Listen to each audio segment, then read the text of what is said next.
Amém. Vou chamar aqui o irmão Jário, então, para nós termos esse momento da palavra. Irmão Jário, lá da Bereana, Guarapiranga. De longe, né? Está aqui com a sua esposa Camila, que está esperando um bebê. Uhul! Deus abençoe a vida de vocês. Vou fazer a oração pelo irmão Jário. Estenda a sua mão aqui para a vida dele. Pai, em nome de Jesus, nós queremos te agradecer pela presença do nosso irmão, o irmão Jário, que veio lá da Bereana de Guarapiranga, que está aqui com a sua esposa Camila. Que o Senhor possa usá-la nesse momento, que ele possa ser usado através do Espírito Santo para falar aquilo que o Senhor quer, através da vida dele, através da personalidade, das formas que o Senhor chamou para fazer. É isso que nós te pedimos e cremos nisso, em nome de Jesus. Amém. Amém. Amém. Quem é que mudou radicalmente alguma coisa na sua vida desde abril do ano passado? Não precisa responder não, só pense. Por que abril do ano passado? Que eu nunca vou esquecer que foi o início dessa maravilha dessa pandemia aqui no Brasil. O início de quando o negócio pegou mesmo. Quando começou a fechar comércio e onde eu trabalho virou um caos. Enfim. E aí o nosso mundo ficou bem caótico. Nosso mundo ficou bem esquisito. Tem gente que está falando que é o novo normal, que eu acho um termo meio estranho, mas a gente tem que se adaptar. Então, obrigado. Nós temos que nos manter firmes em um mundo caótico.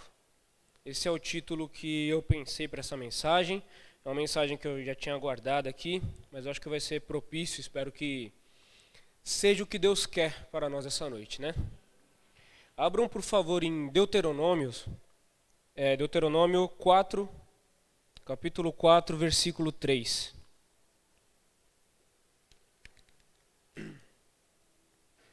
Amém. E o texto diz assim: os vossos olhos têm visto o que o Senhor fez por causa de Baal-Peor. Pois a todo homem que seguiu a Baal-Peor, o Senhor teu Deus consumiu do meio de ti. Só até aí por enquanto. E quem é Baal-Peor? Quem seria esse Deus, esse ser?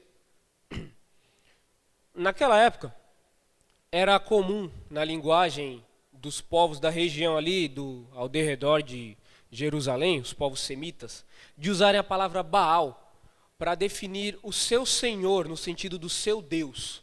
E não é o nosso Deus, é um Deus genérico. Baal não é um Deus chamado Baal, é qualquer Deus que você queira falar. É o Senhor de Peor. Peor é uma região muito importante para os cananeus. E todo Deus naquela época era Baal. Moloque era um Baal, Dagon era Baal. Qualquer Deus que vocês pensassem, até deuses egípcios, os egípcios falavam que os deuses deles eram o que eles chamavam de Baalim, que eram os senhores, era o plural de Baal. E quantos senhores nós temos no mundo hoje? Depois dessa pandemia, a gente vê se acentuar um quadro que já vinha se crescendo, de novos senhores no mundo. A gente tem o pessoal que é doido por alguém da internet. Quando a gente era criança, meu primo vai lembrar, tinha um pessoal que era doido por um artista, um cantor. Nossa, eu sou muito fã dele, eu faço tudo por ele. Teve o cantor lá dos Beatles, não sei se era o Paul McCartney, não, Paul McCartney tá vivo, um Beatle aí qualquer, que um fã matou o cara. Eu amo tanto ele, mas eu tenho que matar ele. O fanatismo. E a gente tem um fanatismo hoje velado. Velado, porque você não pode falar que eu sou fanatismo, eu sou um fanático daquele movimento XYZ que tem tantas letras que não acaba nunca. Não, porque se eu falar que eu sou fanático, eu vou ser preconceituoso, eu vou ser taxado de um monte de coisas. Palavras que nem existem. E como a gente pode se manter nos propósitos de Deus num mundo desse? Num mundo onde um youtuber tem a mesma voz de um pastor, porque ele leva milhões de seguidores a fazer o que é a tendência para ele. De um mundo onde um adolescente com uma câmera tem um poder inacreditável de influenciar milhões e milhões de adolescentes para ver ele jogar. Quando eu era criança, eu queria jogar videogame. E eu tinha horário para jogar videogame. Hoje as crianças querem ver outras crianças jogando videogame. Elas não querem jogar. A gente está num mundo muito esquisito. Muito esquisito. E é um mundo que, infelizmente, está sendo totalmente entregue ao pecado. Com tantos movimentos que defendem isso, defendem aquilo. Ah, porque eu vou defender a Associação dos Caminhoneiros de Osasco. Mas a gente vive num mundo onde se criam minorias que não era necessário criar, se erguem barreiras dizendo que nós estamos quebrando barreiras, mas nós temos que dividir cada vez mais. Dividir. Nós temos que criar um grupo que precisa de algo aqui, outro grupo precisa de algo ali. Mas o Senhor falou, não, eu estou vindo para todo mundo. Falou para Israel que tinha um ID, Israel não atendeu do jeito certo. Falou para a gente que tem um ID que é para geral, para todos. Não importa se você é negro, branco, se você acredita em Deus ou não, Deus está aí para você. Ah, não, mas eu acredito no santo de não sei das contas. Não, Deus está aí para você também. Ele te ama também. E como a gente pode viver num mundo desse? Como a gente pode viver num mundo que tem tanta informação e tanta informação que não vale nada? A gente tem tanta informação. Todo dia, no jornal é 1 milhão de coisas, 1 milhão de novidades. E na internet é 3 milhões, porque é muito mais rápido, muito mais coisa.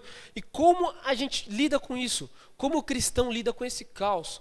Como você pode se posicionar e fazer valer a sua fé num mundo que fala que a sua fé está errada, que você é preconceituoso, que você tem que aceitar tudo. E aceitar todos. Você tem que aceitar todos, mas você não tem que aceitar tudo. Deus aceita todos, mas Ele não aceita tudo. Ele não aceita o pecado. Mas Ele aceita o pecador, de qualquer espécie de pecado que seja. E você só consegue isso através do revestimento espiritual. Mas, Jara, como eu vou me revestir do Espírito? Como eu vou me revestir? Algumas religiões vão falar que você tem que ir lá e fazer um sacrifício, tem que matar uma galinha. Algumas religiões vão falar que você tem que fazer uma coisa mirabolante, você tem que ajoelhar no milho, sei lá, tem tantas coisas que o pessoal fala. Quando eu era criança, ajoelhar no milho era castigo do prezinho. Hoje, sei lá, tem gente que está querendo voltar ao negócio de você se autoflagelar, que alguns monges católicos faziam um tempo atrás. E não é nada disso. O revestimento espiritual é algo muito sério, mas é muito simples. Basta a gente vir aqui, adorar a Deus de todo o coração, estudar a palavra, guardar no nosso coração tudo o que pouca gente tem feito. E assim, pouca gente, eu estou falando a nível mundial. Se a gente for ver na Bereana, tem um monte de gente que faz, e faz muito bem. Entendeu? Se for ver em igrejas isoladas, a gente tem muitas pessoas que fazem isso, fazem muito bem. Mas a gente tem gente que não é crente, que não serve a Deus, acredita em Deus, ok? Mas a pessoa vive a vida dela toda do avesso e fala, bom, hoje eu vou tocar um louvor. Aqui, eu estava tocando até agora um forró do fulano de tal, estava tocando Wesley Safadão, agora eu vou tocar um louvor aqui, vou tocar um Aline Barros. Aí você fala, pô, mas por que esse cara está... Não, porque agora eu tenho que ter um momento com Deus, porque eu amo a Deus. Você está certo fazendo isso? Você está se revestindo do Espírito porque você cantou um louvor? Você está se revestindo do Espírito porque você, depois de farrear o carnaval inteiro, não, agora é quarta-feira de cinzas, eu vou me isolar, vou ir para a igreja, vou fazer os ritos e tal. Você acha mesmo que está revestido do Espírito? Você acha mesmo que você tem Deus? Porque Deus chamou a gente para uma coisa muito simples, amá-lo. Deus só falou para a gente, a única coisa que eu peço de vocês é o amor. Porque quando você ama, você se dedica. Quando você ama, você abre mão das coisas. O que você não faz pela sua esposa? Se a sua esposa te pedir, a esposa do pastor vai chegar, Fernando, eu preciso que você vá no centro e compre um laço XYZ. Você não vai? Porque ela pediu, você não vai? Ela não pode ir, você não vai? Ah, mas eu estou sem tempo, mas eu vou arrumar tempo. Por quê? Porque eu amo a minha esposa, ela está me pedindo. E meu Deus, Ele está me pedindo para eu servir a Ele. Você ama mesmo a Deus? Se você não serve, como a gente vive nisso? Em Deuteronômio ainda, eu pedi para os irmãos lerem o 3, no versículo anterior, versículo 2 do capítulo 4, ele diz, não acrescenteis a palavra que vos mando, nem diminuireis dela, para que guarde os mandamentos do Senhor vosso Deus que eu vos mando. Hoje a gente vive numa época onde se acrescenta muita coisa à palavra. Se acrescenta evangelhos e teologias que contradizem tudo que está na Bíblia. Porque eu conversei com o pastor Fernando hoje, eu estava na casa do pastor Lucas há um tempo atrás, e a gente estava falando isso, o pessoal está ressignificando a Bíblia. Nós temos que ressignificar a Bíblia. Nós precisamos fazer uma Bíblia atualizada para o mundo de 2021. E você fala, poxa, mas Deus não é atemporal? Porque fala que as coisas vão, mas a palavra de Deus fica. E se eu estou atualizando ela, se eu estou mudando o que está escrito, ela não fica. Então eu estou errado? Os apóstolos escreveram algo errado? Jesus falou algo errado porque eu tenho que atualizar o que Jesus disse? Então o que eu estou fazendo aqui? O que eu estou servindo? Que Deus é esse que precisa ser atualizado? Chega para um egípcio, na época em que, em que José estava lá no Egito e se tornou governador, chega para ele e fala, não, porque você tem que atualizar a visão de Ra, o seu Deus, Ra, que é Deus Sol, ele está desatualizado. Ele vai falar, cara, você está maluco. A gente faz isso há 2000 anos, quem é você para mudar? E por que eu tenho que mudar o meu evangelho? E por que eu tenho que aceitar coisas que não estão aqui? Por que eu tenho que aceitar que é pecado o que diz aqui, que eu tenho que aceitar o que não é pecado, o que diz aqui na minha Bíblia que é pecado? Por que eu tenho que fazer isso? Alterar a palavra de Deus é algo que nos distancia radicalmente dos caminhos e dos mandamentos do Senhor. Ensinamentos errados, eles são nocivos, são doutrinas duvidosas, teologias que não se baseiam na palavra. Eu não sei nem se a gente pode chamar isso de teologia, porque teologia era para ser o estudo de Deus, não de deuses, mas do nosso Deus. E se isso não se baseia na palavra, o pessoal, não, porque a minha teologia, o pastor Fernando falou da teologia do positivismo, da teologia da libertação, da prosperidade, teologia da prosperidade. Deus já tem a teologia da prosperidade aqui. Você planta e você colhe, e você prospera, porque você está me servindo. Você vai plantar a manga, você vai colher manga, mas ora para Deus mandar chuva, aí vai chover e vai nascer manga. Olha que maravilha. Deus já deu a teologia da prosperidade, o pessoal está refazendo as coisas. Para que refazer o que já está perfeito? A gente tem um ditado, em time que está ganhando não se mexe. Por que a gente está mexendo no time que ganha, né? Por que tem gente que se diz evangélico mexendo no que já é para ser sagrado? Mas Deus é amor, Jairo. Ele ama todos, Ele ama você, Ele ama aquele cara que usa drogas, Ele ama aquela mulher da vida. Ele ama todos. Deus é maravilhoso, mas Ele não tem obrigação nenhuma com quem não tem obrigação com Ele. Assim como eu não tenho obrigação com quem não... Eu tenho obrigação com a minha esposa. Eu não tenho obrigação com a esposa de mais ninguém. Ela é minha esposa, ela faz parte da minha vida. E o que a Bíblia nos diz? Sejam como a noiva de Cristo. Sejam como a prometida de Cristo. A noiva que pertence ao noivo. Sejam dessa forma. A Bíblia nos diz, as pessoas não estão querendo que nós sejamos. Nós estamos vivendo tempos, não sei se apocalípticos, eu não entendo muito do Apocalipse, tenho que estudar mais a fundo isso. Mas estamos vivendo tempos sombrios, que se disfarçam de tempos lindos e maravilhosos, onde todos são aceitos. Todos menos nós. Todos são aceitos. Todo mundo tem a sua liberdade, mas a minha liberdade religiosa de falar o que eu acredito está proibida. Mas os nossos olhos têm visto, diz o versículo 3, o que Deus fez por causa de Baal Peor, por causa do senhor daquela região chamada Peor. E nossos olhos verão o que Deus fará com os senhores desse mundo. E há um senhor do mundo, nós sabemos quem é. A Bíblia diz bem claro quem que é o príncipe desse século e tudo aquilo. O Senhor Deus o consome do meio de ti. A gente tem um momento perigoso de pessoas se dizendo cristãs e vendendo travesseiro abençoado.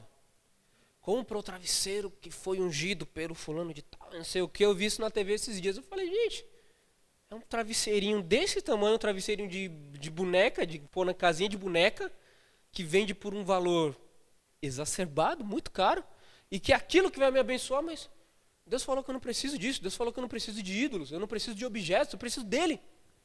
Eu preciso dele. Quando Moisés desceu com os mandamentos que o povo tinha feito um bezerro de ouro. Eu acho essa passagem fantástica, porque Moisés ficou furioso. Eu acho que eu teria feito a mesma coisa. Ele quebrou os mandamentos e falou, beleza, vamos raspar esse ouro e vocês vão beber o seu Deus. Porque Deus mandou você não fazer nada e, Deus vai lá, e o povo de Deus vai lá e faz mais um Baal. O povo de Deus vai lá e ergue um Baal, e hoje tem tantos Baal se erguendo no povo de Deus, pessoas que se dizem que já não é suficiente ser pastor, eu tenho que ser algo mais. Por que eu não posso ser pastor? Já está bom, entendeu? Já tem uma incumbência tão grande de cuidar de ovelhas, de cuidar das pessoas, as pessoas querem mais, elas não querem cuidar das ovelhas, elas querem status. E Deus falou que a gente não tem que ter status nenhum. Deus não chamou o pastor Fernando para vir aqui e ser, nossa, ele é um pastor maravilhoso, que bomba na internet, tem 1 milhão de seguidores. Talvez um dia ele tenha 1 milhão de seguidores, se tiver, amém, ele vai fazer a obra. E se não tiver? Se ele tiver só 10 seguidores na rede social dele, não importa, ele não foi chamado para isso. Ele foi chamado para vir aqui e cuidar da gente. Ele foi chamado para vir aqui fazer um trabalho em Cotia de levantar almas. E é para isso que a gente é chamado. Para isso que a gente é chamado. E eu acho engraçado que Baal serve para tudo. E Baal era algo que o povo de Israel tinha que lutar contra. Porque houve um tempo de miscigenação errada que o povo adorou a um Baal, seja lá qual for, eu não lembro qual era. Mas Deus fala, não quero isso, eu sou um Deus ciumento, Deus fala. Assim como eu sou um marido ciumento, eu cuido da minha esposa, Deus é um Deus ciumento, Ele não quer ver a gente andando com um Deus, um outro Deus. Não, Ele quer a gente para Ele. Ele quer a gente para Ele. E Baal era um Deus, também com um Deus chamado Moloque. Eu achei isso interessante quando eu pesquisei hoje na internet. Ele era um Baal, ele era um senhor. E Moloque era um Deus que matava criancinhas. Ele precisava de sacrifício de criancinhas. Há uma referência muito grande aí com uma discussão muito séria que está tendo ultimamente, né? Se nós devemos fazer... É uma criança, não é? É um ser humano já formado, não é? A gente tem que ceder a esse Baal, será? Ou a gente tem que se manter firme e lutar pela vida, porque o nosso Deus é em prol da vida? Enfim.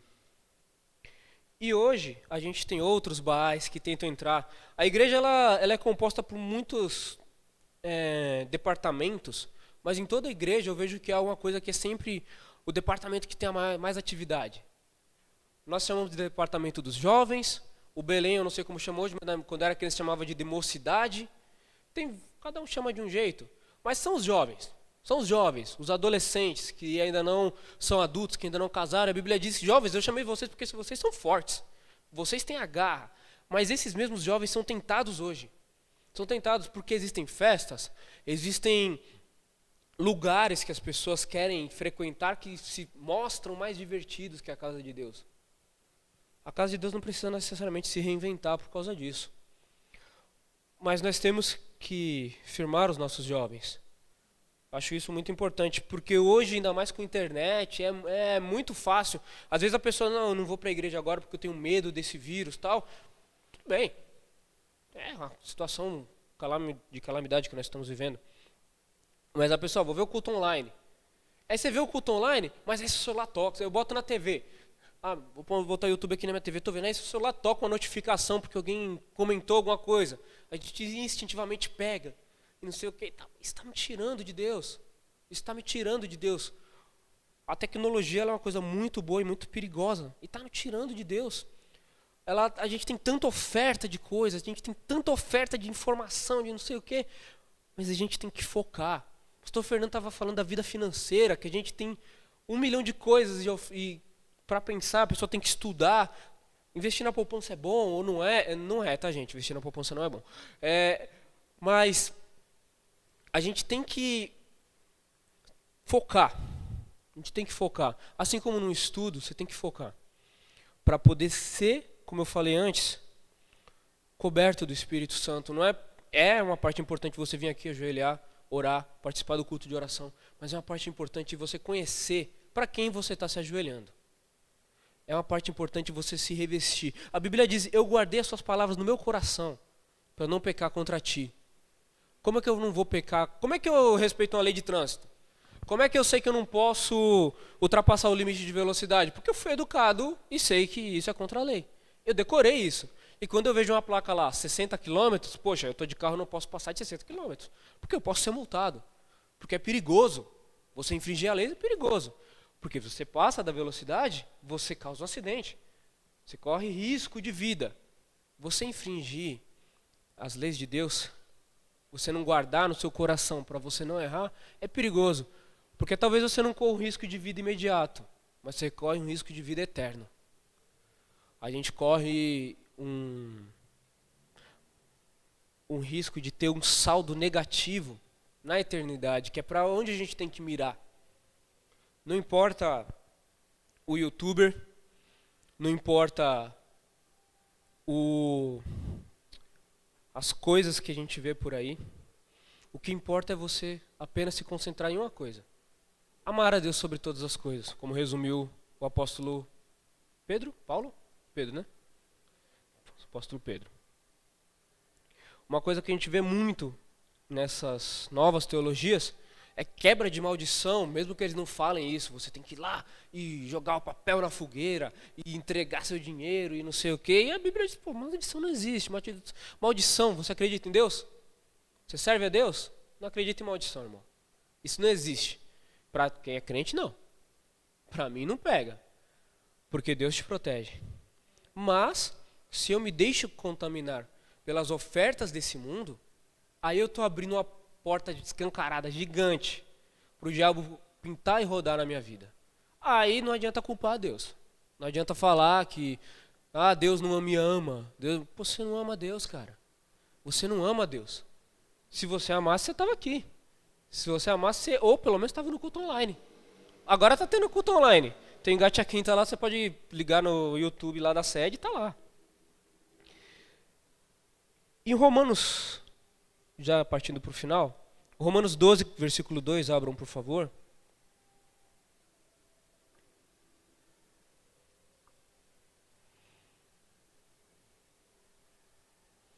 O escritor nos diz assim: não vos conformeis com este mundo, mas transformai-vos pela renovação do vosso entendimento, para que experimenteis qual seja a boa, agradável e perfeita vontade de Deus.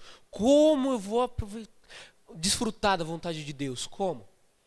Se eu não me conformar com esse mundo, se quando me falarem, Jairo, vamos numa festa? Não, hoje tem culto, cara.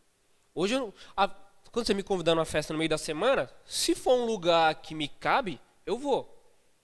Não, mas é festa do fulano, vai tocar um pagode, vai ter cerveja para todo mundo. Então não me cabe, cara, foi mal. Foi mal. Você quer ir no culto? Lá é legal, lá ninguém vai ficar bêbado, te garanto, lá ninguém vai sair brigando, porque ficou fora de si. Não me conformo com esse mundo.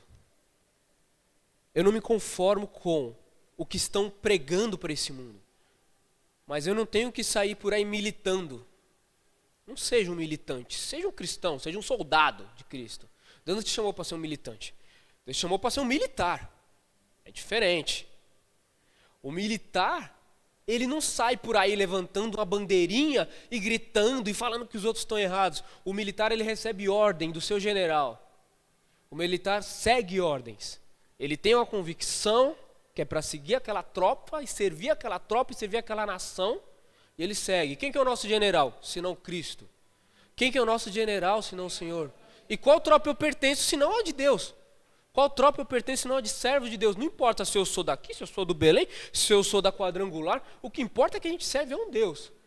E Ele está te chamando para lutar contra isso que está acontecendo nesse mundo. Não é para nego vir falar que, porque agora tem uma igreja que aceita pessoas que se relacionam de uma forma peculiar. Não tem relacionamento peculiar, tem o relacionamento que Deus está falando aqui. Porque é isso que eu acredito. Se eles querem ir lá, Jairo, mas você acredita que eles estão certos? Não, eles estão errados.